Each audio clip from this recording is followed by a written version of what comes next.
Going over now the cooling system. This is a pictorial illustration. I think these are the best. Like I said, there's so much that you could do in the car. Sometimes the pictorial is a little more expressive. So anyway, as you can see, obviously, the coolant job is obviously to take the heat away from the engine. Some heat from the engine we want. That's the one that goes into the vents that give us heat in the wintertime when we wait to take our child from school, right? We warm up the car. We want that kind of heat. This kind of heat, we don't want this heat. We want to get rid of this heat. Why? It's not healthy for the engine. Anyway, this is the combustion chamber. This is a picture of, let's say, the piston going up and down. There's water jackets, which is where the coolant flows in the engine and it picks up the heat. Obviously, it needs some object to get rid of the heat, called the radiator. So you have a bottom radiator hose. You have a top radiator hose that I just spoke about before in the previous video.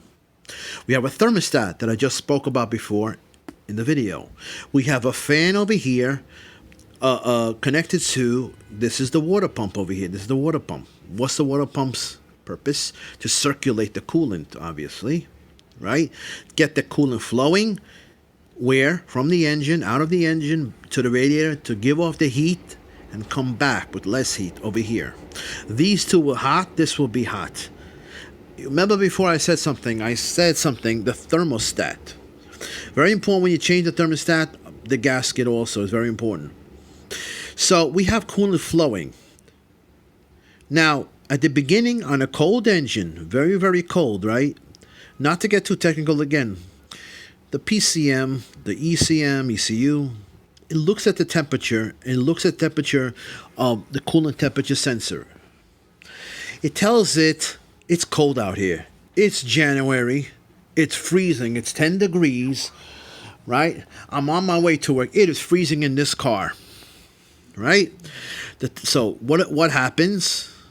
The computer says, okay, don't worry, I'll take care of that problem for you. I'm going to let more engine go into, more fuel go into the engine by the fuel injectors. I'll open them up longer. Think of them like coils or valves. The longer they're open, the more fuel is pissed into this each cylinder. The less they're open, less fuel. Well, on a cold day, you're going to see that fuel injectors open up longer. And when it opens up longer, more fuel goes into the cylinder. Now, what does that allow? That allows the engine to warm up. In the beginning, we want to trap, the thermostat is closed. We want to trap the heat in here. When this is closed, you can still feel the heat go through your heater hoses, which goes to the firewall, which goes to your to the vents, to the heater core, to the vents, to give you heat. We trap it and make sure it gets hot because then we want to get rid of it. If the thermostat is open, it won't get that hot. When the thermostat is closed, it traps the heat, and then we get it to the vents when we need it, but also we're going to dump it out. So, now what do we say to summarize in conclusion? That fuel injectors are going on longer, are opening longer. What's associated or related to that? When you take a look at your RPM is high on a cold day. It might be 1,000 RPM.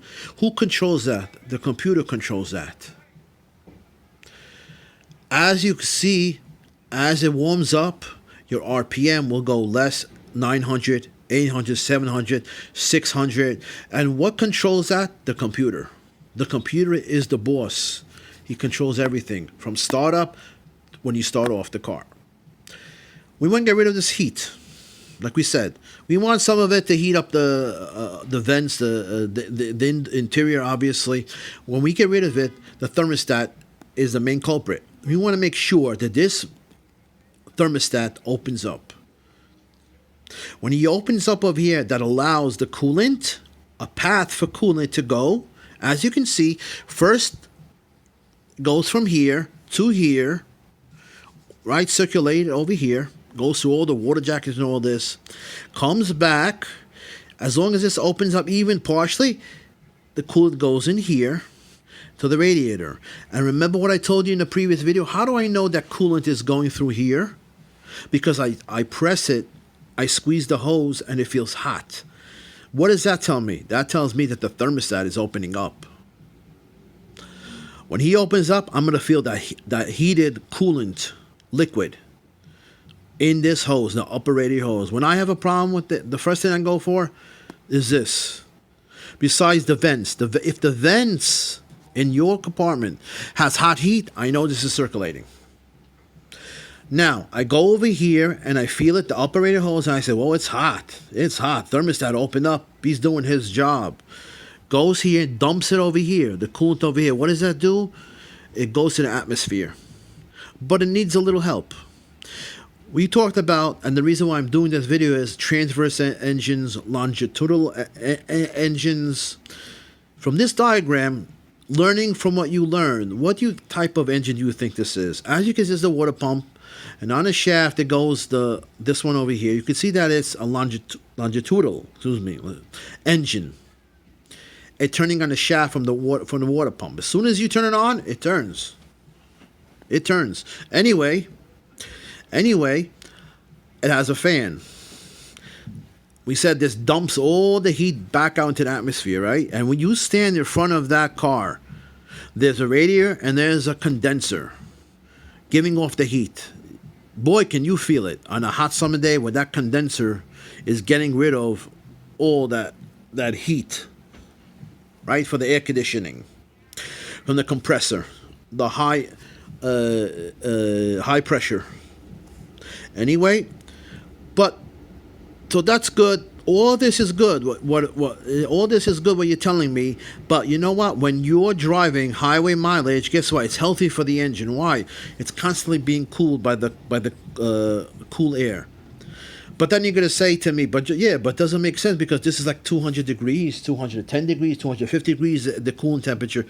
Compared to outside, even if it's 100 degrees outside, in Phoenix, Arizona, or wherever you are, or whatever it is, this is still hotter compared to that. It's still going to be attracted to the cold air. So you're still going to lose this heat. Okay? But remember one thing, that's when you're driving, you're cruising along. That's why the cars that you have, if you're doing highway mileage, they'll last longer. They're constantly being cooled off by the outside air.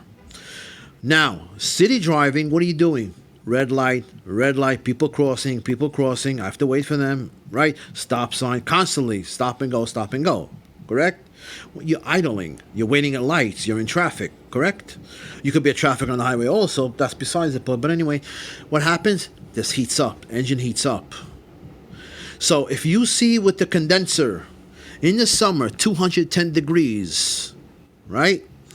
That's not overheating, because as long as the fan clutch is working, you're sucking in air from outside, cooling the radiator and cooling the engine by getting rid of the heat.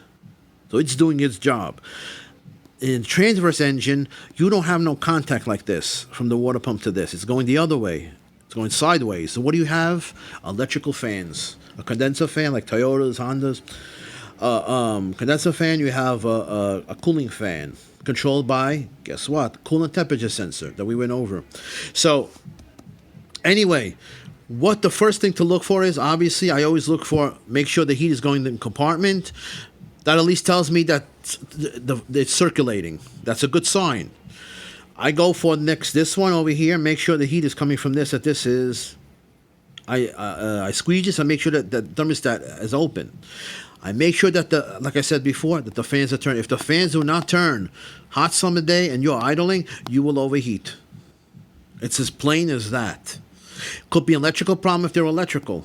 Again, there's fan motors. There are a module for this that goes bad. Toyotas, Hondas. When you look, the first thing you open up that hood and you feel all the heat, look for the fans. Look for this hose. Look for circulation. I hope this helps someone. Like I said, I hope these pictorials, this is something that I can't show you from inside the car. You know, you can see other things, but I think this is the best illustration for this type of environment. Anyway, please go to my channel, Joe Electronic Schematics for Auto, where hopefully you'll see more videos and look about videos about testing batteries. Boy, that got low views, low testing and all that.